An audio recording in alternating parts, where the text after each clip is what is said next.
Magandang gabi po, Luzon, Visayas at Mindanao. Naghain o naihain na ng 75 individual mula sa iba't ibang sektor ang ikalawang impeachment complaint laban kay Vice President Sara Duterte. Ipinunto ng mga nagreklamo ang maling paggamit umano ng bise sa confidential funds ng Office of the Vice President at Department of Education na maituturing anila na betrayal of public trust. Binanggit din sa reklamo ang pagtanggi ng bise na humarap sa investigasyon ng Kamara.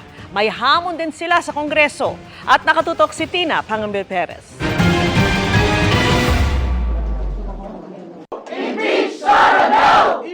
Hindi kagaya ng naunang isinampang impeachment complaint laban kay Vice President Sara Duterte na may 4 na grounds for impeachment, iisa lang ang tinukoy sa ikalawang reklamong inihain sa Kamara, ang betrayal of public trust o pagtataksil sa tiwala ng taong bayan.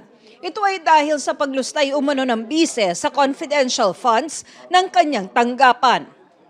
Sa araw na ito, inaakusahan namin si Vice President Sara Duterte ng pagtataksil sa tiwalang ito sa pamamagitan ng paglustay ng 612.5 million na confidential funds ng Office of the Vice President at Department of Education.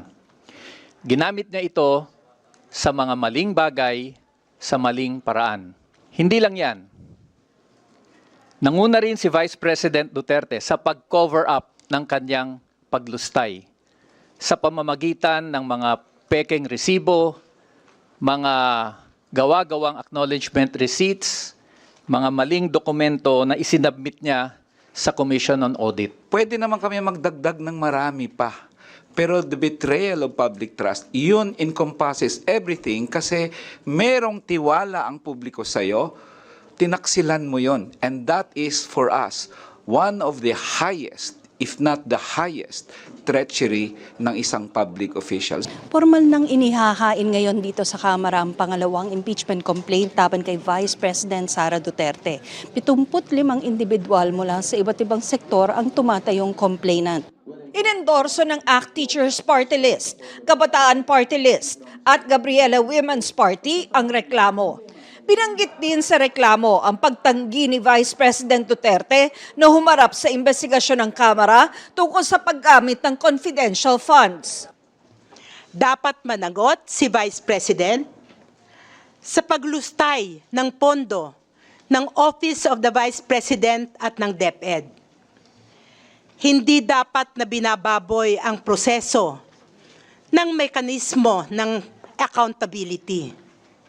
Hindi dapat tinatakasan ito. Ito ay dapat hinaharap. Itatransmit na raw ng Secretary General ng Kamara ang dalawang impeachment complaints sa tanggapan ng Speaker. We assure the public that this process will be conducted with integrity, guided by the principles of due process and adherence to the Constitution. We call on all parties involved to respect the legal proceedings and allow the constitutionally prescribed process to take its course. Idiniin ng Malacanang na wala itong kinalaman sa mga impeachment complaint laban sa bise, lalo't nagsalita na si Pangulong Bongbong Marcos na hindi siya pabor dito. Pero hamon ng complainant at endorser ng pangalawang reklamo, This impeachment complaint is a challenge to Congress to show its independence, to show that it can stand on the side of the people kahit ang presidente iba pa ang sinasabi at pinapanawagan. Separation of powers tayo, dapat tumindig ang Kongreso sang-ayon sa tama na posisyon dito sa usapin na ito. hinihinga namin ng pahayag si VP Sara kaugnay ng mga isinampang impeachment complaints laban sa kanya, pero wala pa siyang tugon. Para sa GMA Integrated News, Tina Panganiban Perez, nakatutok, 24 oras.